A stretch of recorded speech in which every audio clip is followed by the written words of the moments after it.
नमस्कार, मध्य प्रदेश दिन भर देख रहे हैं आप। आपके साथ मैं हूं ललित प्रजापति और सबसे पहले बात करेंगे शहर शहर आग का कहर। अलग अलग जगहों की तस्वीरें आपको दिखाएंगे। 3 तस्वीरें किस तरीके से आग लगने की घटनाएं सामने आई हैं। राजगढ़ में कबाड़ गोदाम में भीषण आग लग गई और इसके चलते इलाके में थोड़ी देर के लिए अफरा तफरी का माहौल बन गया। हालांकि देर से ही सही, लेकिन इस आग पर काबू पा लिया गया। इधर रायसेन में डंपर में अचानक आग लग गई तो ग्वालियर में भी आग लगने से मैरिज गार्डन को नुकसान पहुंचा है।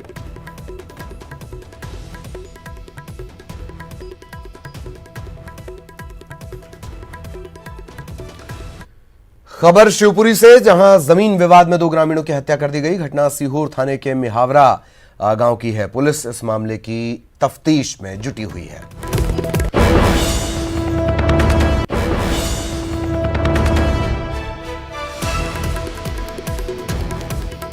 तो जमीन विवाद में डबल मर्डर का मामला यहां सामने आया। गोली मारकर हत्या कर दी गई है। सीहोर थाना इलाका लगता है, शिवपुरी का सीहोर थाना इलाका मिहावरा गांव की एक घटना है। गोविंद बघेल और जनवेद जाटव, इनकी गोली मारकर हत्या कर दी गई है। पुराना ये विवाद है, जमीन का विवाद है और जमीन के विवाद में आज गोली चल गई। 2 ग्रामीणों की हत्या कर दी गई है, गोविंद बघेल और जनवेद जाटव। खबरधार से, जहां पुल से नीचे गिर गया है डीजे वाहन की चपेट में एक बाइक आ गई है और बाइक सवार 2 लोगों की मौत हो गई है। एक अन्य बुरी तरह से जख्मी है। उकाला गांव के पास की ये पूरी घटना है। धार से बड़ी खबर आपको बता दें, पुल से नीचे डीजे वाहन गिरा और इसने अपनी चपेट में एक बाइक को भी ले लिया। 2 लोग बाइक पर सवार थे जिनकी मौत हो गई। उकाला गांव के पास ये घटना हुई है, जहां पुल से नीचे गिर गया डीजे वाहन और इस डीजे वाहन की चपेट में आई एक बाइक पर 2 लोग सवार थे जिनकी मौत हो गई। एक अन्य बुरी तरह से जख्मी है, जिसे इलाज के लिए अस्पताल में भर्ती करवा दिया गया है। धार से बड़ी खबर भोपाल से, मध्य प्रदेश कैडर के आईपीएस अधिकारी सोनाली मिश्रा को सम्मानित किया जाएगा। सोनाली मिश्रा को राष्ट्रपति का विशेष पदक 2017 में कश्मीर में फिदाइन हमले को नाकाम करने में महती भूमिका सोनाली मिश्रा की रही।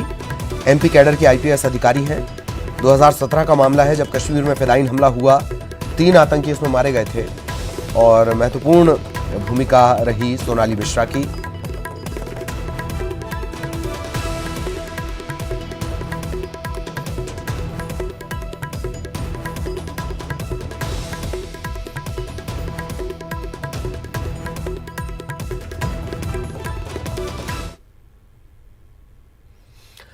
और भोपाल में प्रदर्शनकारी होमगार्ड्स की डीजी के साथ हुई बैठक बेनतीजा रही। इस बैठक के बाद महिला होमगार्ड ने बताया कि बैठक के दौरान धमकी दी गई। ये कहा गया कि सुबह 10 बजे तक प्रदर्शन खत्म कर दिया जाए, नहीं तो नौकरी चली जाएगी।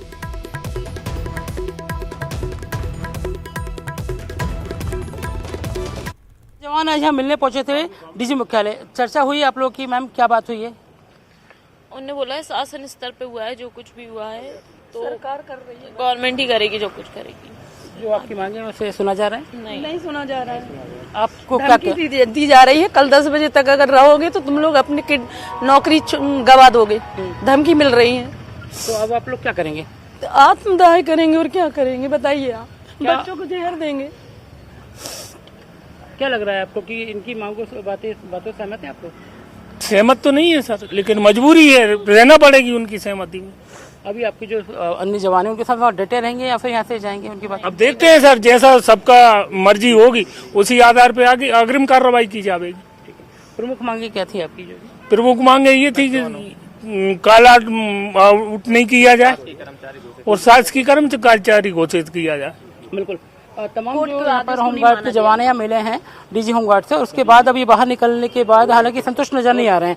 एक ही इन्हें अल्टीमेटम दिया गया कि कल 10 बजे तक यहाँ पर ये लोग प्रदर्शन अपना खत्म करें, नहीं तो इनकी नौकरी यहाँ जा सकती है। फिलहाल अभी ये लोग यहाँ पर बने रहते हैं या फिर अपना प्रदर्शन खत्म करते हैं, ये देखने वाली बात है। कैमरा पर्सन दीपक कुमार के साथ जितेंद्र शर्मा, न्यूज़ 18 भोपाल। और इधर होमगार्ड जवानों के प्रदर्शन पर नेता प्रतिपक्ष गोपाल भार्गव साहब का बयान आया है कि प्रदेश में हिटलर शाही हावी है। 24 घंटे तैनात रहने वाले सैनिक ही निरंकुशता के शिकार हो गए हैं। सरकार दमनकारी तरीके से आवाज को दबाना चाहती है। बीजेपी राज में सैनिकों को सरकार ने पूरा संरक्षण दिया, ये कहना है नेता प्रतिपक्ष का।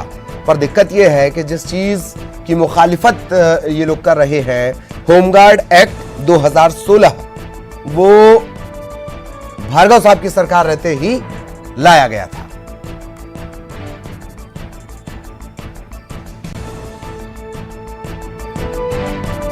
इधर सागर में दलित युवक की मौत ने अब सियासी रंग ले लिया है। बीजेपी ने राज्य सरकार पर लापरवाही का आरोप लगाते हुए 28 जनवरी को प्रदर्शन का ऐलान किया, यानी कल प्रदर्शन की बात बीजेपी की तरफ से कही गई। तो वहीं मृतक धन प्रसाद के परिजन शाम को पुलिस अधीक्षक कार्यालय पहुंचे और पुलिस अधीक्षक अमित सांघी को ज्ञापन सौंपा। परिजनों का आरोप है कि धन प्रसाद की शव यात्रा के दौरान मोतीनगर इलाके में कुछ लोगों ने शव यात्रा में रुकावट डाली। शव यात्रा के दौरान जो अर्थी थी उसे छीनने की कोशिश की। उन्होंने ज्ञापन में बीजेपी के 2 विधायक और बीजेपी के नेता जगन्नाथ गोरैया पर आरोप लगाया। कार्रवाई की मांग की गई है। अधीक्षक अमित सांघी ने ज्ञापन लेकर जांच के लिए भेज दिया है। जो भी साक्ष्य आएंगे उसके आधार पर कार्रवाई की बात उन्होंने कही है। इसको ज्ञापन देने आए थे हम कि इस पर कार्रवाई की जाए। किन लोगों ने की? जुमा जब विधायक लोग थे। कौन से पार्टी के? ये बीजेपी के थे। अच्छा। भाजपा के विधायक गण हैं 2 और जगन्नाथ गोरैया, इनके विरुद्ध इन्होंने ये ज्ञापन यहाँ पे कार्यालय में दिया है। सर ज्ञापन में आगे क्या कार्रवाई होगी सर? ये ज्ञापन इन्होंने दिया है, इसको जांच के लिए भेजा जा रहा है नगर पुलिस अधीक्षक के पास। तो धन प्रसाद के परिजनों ने बीजेपी के आंदोलन में शामिल होने से इनकार भी कर दिया है। परिजनों का यह कहना है कि हमें न्याय चाहिए, हमारा किसी आंदोलन से कोई मतलब नहीं। आपको बता दें कि धन प्रसाद की मौत के विरोध में बीजेपी 28 जनवरी यानी कल बड़ा आंदोलन करेगी। इसमें पूर्व सीएम शिवराज सिंह, बीजेपी प्रदेश अध्यक्ष राकेश सिंह, नेता प्रतिपक्ष गोपाल भार्गव समेत तमाम बड़े नेता शामिल होंगे। आंदोलन से हमें कोई लेना देना नहीं है। हमें तो उससे तो हमें अपनी न्याय चाहिए और हमें सहायता चाहिए और हमें घर मकान को जगह चाहिए और हमें पार्टी से और ये से हमें कोई वो नहीं है। क्या सोच रखती हैं आपके साथ? हम क्या सोच रखते हैं, उनको कड़ी से कड़ी सजा देने चाहिए और फांसी की सजा देने चाहिए। और हम आंदोलन से हमें कोई वो नहीं है, हमें आंदोलन से। और इधर राजगढ़ कलेक्टर चाटाकांड के मुद्दे पर रिटायर्ड आईएफएस अधिकारी आजाद सिंह डबास ने सीएम कमलनाथ को एक चिट्ठी लिखी है। 3 पन्नों की ये चिट्ठी है।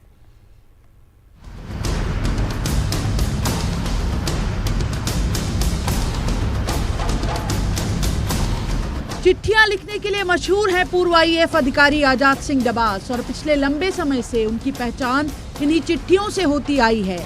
लेकिन इस बार उन्होंने जो चिट्ठी लिखी है, 3 पन्नों के इस पत्र से डबास ने एक तीर से कई निशाने साध लिए हैं। सीएम कमलनाथ को लिखी इस चिट्ठी में डबास ने राजगढ़ के कलेक्टर और डिप्टी कलेक्टर पर बीजेपी की रैली के दौरान किए गए बर्ताव पर सवाल उठाए हैं और साथ में बीजेपी शासनकाल के उन अफसरों के उदाहरण भी दिए हैं जो सरकार की आस्था में बह गए, अपनी मर्यादा भी भूल गए। जी हाँ, मैंने लिखा है।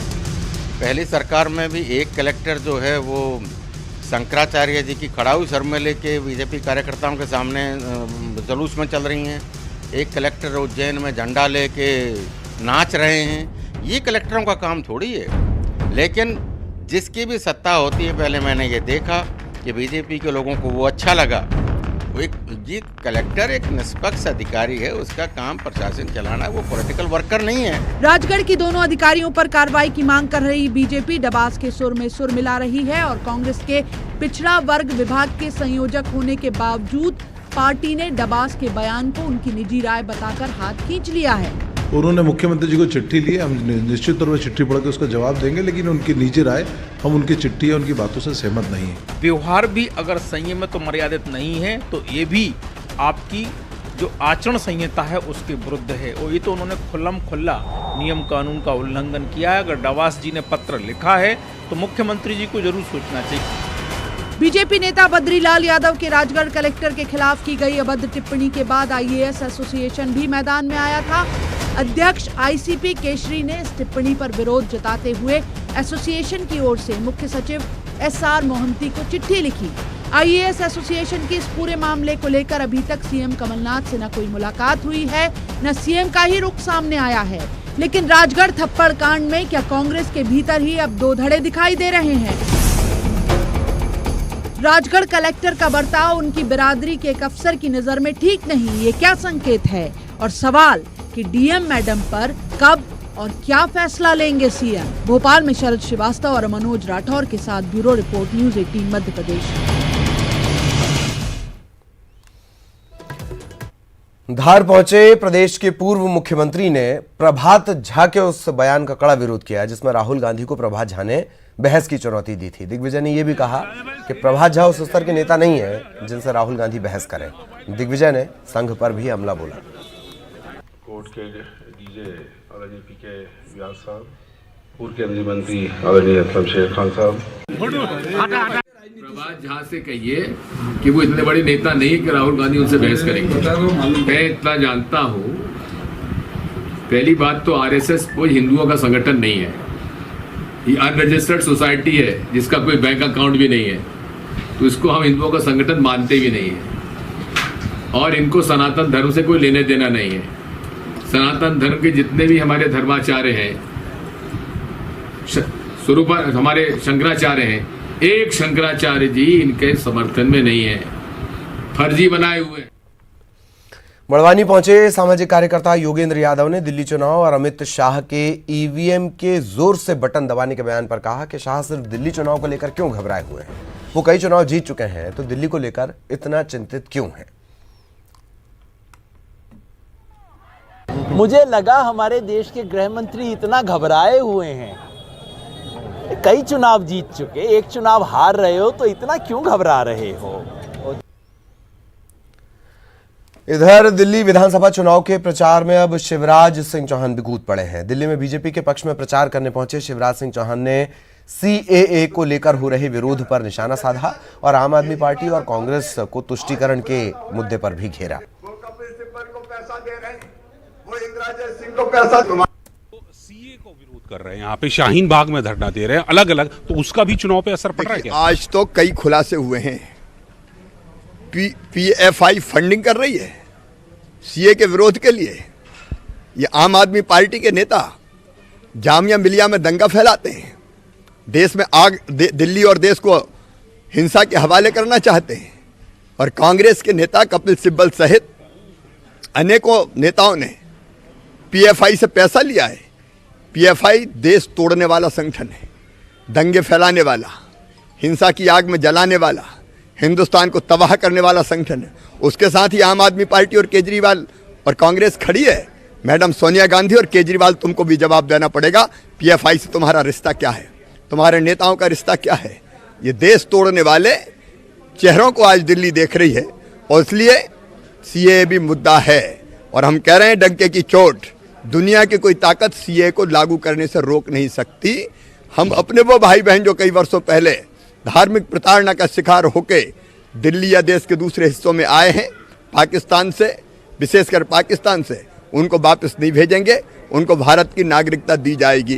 क्योंकि मल्ली मरान एक मुस्लिम बहुल क्षेत्र है, वहाँ पे ये सीए में क्या मुसलमान विरोधी है? मुसलमान भारत के नागरिक है। जो भारत के नागरिक हैं वो हमारे अपने, कोई उनसे कोई बैर थोड़ी है। ये धरती और ये देश उनका भी है। हम विरोध उनका कर रहे हैं जो बिना किसी कारण के सीए का विरोध कर रहे हैं। इसमें मुसलमान विरोधी क्या है? और दिल्ली में ही बीजेपी नेता नरोत्तम मिश्रा ने बीजेपी के उम्मीदवार अरविंद कुमार के समर्थन में रैली की। देवली विधानसभा क्षेत्र में मतदाताओं से बीजेपी के पक्ष में मतदान करने की अपील की। इस दौरान नरोत्तम मिश्रा ने केजरीवाल पर निशाना भी साधा।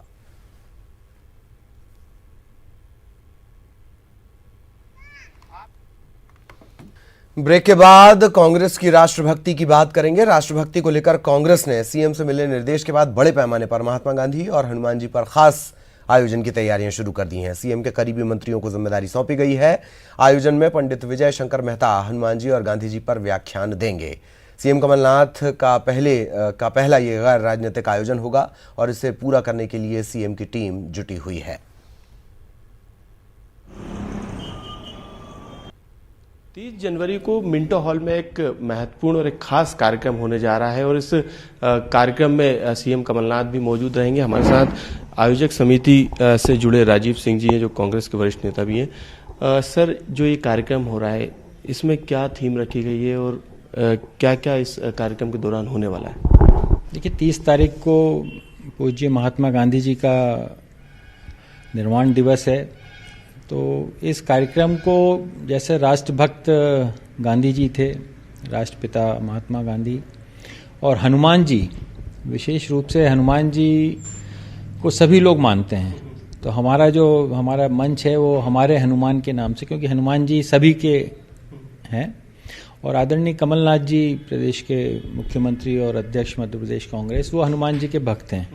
तो उनके आह्वान पर, उनके अनुरोध पर पंडित विजय शंकर मेहता जी, जो हनुमान चालीसा पे अपना व्याख्यान देते हैं, और उनके व्याख्यान पूरे देश में अलग अलग स्थानों पे होते हैं और कुछ तिथियां निश्चित हैं। तो उन्होंने 30 जनवरी महानिर्वाण के नाम से भोपाल में फिक्स कर दी है। तो उनकी बातचीत हुई थी, तो वो कार्यक्रम हम लोग 30 तारीख को कर रहे हैं। उसमें राष्ट्रभक्त थीम पे वो हनुमान चालीसा का पाठ करेंगे और महात्मा गांधी जी को जोड़ते हुए उससे, तो मुख्यमंत्री जी का भी उद्बोधन उसमें होगा। बाकी विशेष रूप से वो हनुमान चालीसा को जो बोलते हैं, वो उसमें राष्ट्रभक्त, हनुमान राष्ट्रभक्त रहेंगे ना? देखिए, हनुमान जी भी राष्ट्रभक्त हैं और महात्मा गांधी जी भी राष्ट्रभक्त हैं। तो दोनों के ऊपर उनका जो मिला के वो बोलते हैं। और बाकी तो 30 तारीख को हमें पता पड़ेगा, गुरुजी उस पर व्याख्यान देंगे। पर ये पहली बार भोपाल में हो रहा है इस तरह का आयोजन, और ये लाइव टेलीकास्ट होगा 1.5 घंटे का। उसमें संस्कार टीवी पे ये पूरा लाइव दिखाया जाएगा ये कार्यक्रम। बिल्कुल एक खास कार्यक्रम है। सीएम इस कार्यक्रम में मौजूद रहेंगे और मध्य प्रदेश में ये पहला अपने आप में कार्यक्रम है जिसमें हनुमान से लेके राष्ट्रभक्त गांधी जी के बारे में जानकारी दी जाएगी और बताया जाएगा, और खुद सीएम कमलनाथ इसमें अपने विचार रखेंगे। कैमरामैन फैजान के साथ मनोज राठौर, न्यूज 18 भोपाल। इधर प्रदेश कांग्रेस की कमान को लेकर चल रहे खींचतान पर फिलहाल ब्रेक लग गया है। सीएम कमलनाथ की अगुवाई में पार्टी निकाय चुनाव लड़ेगी।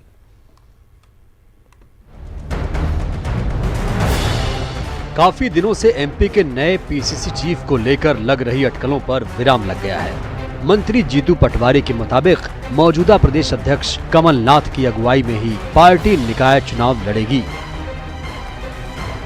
पीसीसी चीफ कमलनाथ है, अच्छी कांग्रेस चल रही है, स्थानीय निकाय के चुनाव उनके नेतृत्व में होंगे और मैं मानता हूं कि हम फतह झंडा फहराएंगे। उच्च शिक्षा मंत्री जीतू पटवारी का कहना है कि एमपी कांग्रेस की अगुवाई ऐसा शख्स कर रहा है जिसका एक विजन है और प्रबल इच्छा शक्ति है, जिससे प्रदेश की जनता को फायदा हो रहा है। आज एक ऐसा नेतृत्व हमारे पास है जिसके पास एक विजन है, जो दृढ़ इच्छा शक्ति के धनी है। आप देखो कि माफियाओं के खिलाफ उनने बिगुल बजाया तो कभी भी किसी भी रूप में एक कदम पीछे नहीं हटाया। मूल उद्देश्य क्या था? उद्देश्य है आम आदमी को सहूलियत मिले, सहायता मिले। विजन ऐसा जो पूरे विश्व भर के इकोनॉमी से जुड़े हुए लोग, उद्योगपति मध्य प्रदेश पे भरोसा करने लगे, विश्वास करने लगे। वहीं अभी तक कांग्रेस के नए प्रदेश अध्यक्ष का नाम तय नहीं होने पर बीजेपी ने निशाना साधा। बहरहाल जीतू पटवारी के इस बयान से तो यही लगता है कि कांग्रेस निकाय चुनाव से पहले पीसीसी चीफ को लेकर कोई जोखिम नहीं उठाना चाहती। इंदौर से अरुण त्रिवेदी के साथ ब्यूरो रिपोर्ट, न्यूज 18। और बड़ी खबर मिल रही है मंडला से, जहां ट्रक से स्कूटी सवार टकराए हैं। इस हादसे में 2 लोगों की मौत हो गई है, जबकि एक की हालत गंभीर है। NH 30 राष्ट्रीय राजमार्ग 30 पर औरई गांव के पास यह हादसा हुआ। मंडला के औरई गांव के पास एक ट्रक की चपेट में आ गए स्कूटी सवार, 2 लोगों की मौत हो गई है, एक की हालत गंभीर है। NH 30 पर औरई गांव के पास ये हादसा हुआ। बड़ी खबर मंडला से।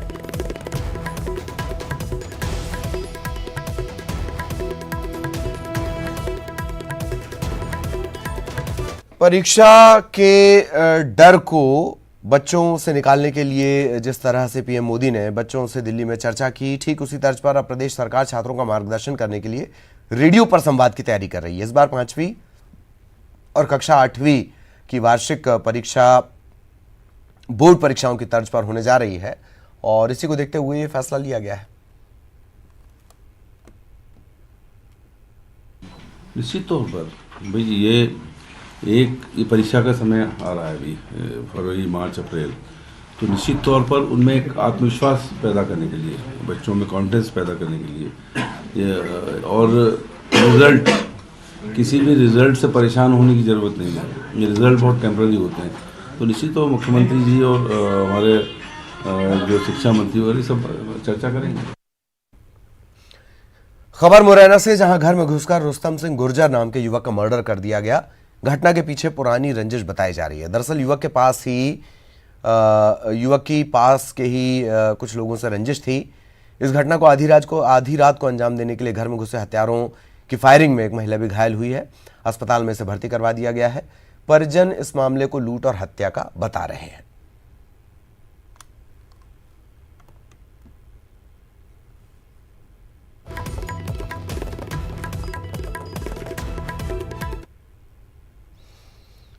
और सरपट दौड़ती बुलेट पर नजर आ रहे हैं एक मंत्री। दिखाते हैं आपको, तस्वीरें दिखाते हैं। मध्य प्रदेश के कैबिनेट मंत्री ओमकार मरकाम, जो डिंडौरी के चंद्र विजय कॉलेज में छात्रों को उज्जवल भविष्य के टिप्स देने पहुंचे थे। मंत्री विद्यार्थियों को सीख देते नजर आए। दूसरी तरफ बिना हेलमेट के वाहन चलाए, उनकी ही सीख पर सवाल उठने लगे। यहां तक कि उनकी गाड़ी में नंबर भी नजर नहीं आया। हालांकि ये पहला मामला नहीं है। आए दिन मंत्री मरकाम अपने इलाके में इसी तरीके से सवारी करते हैं, नियम कायदों को धता बताते हुए।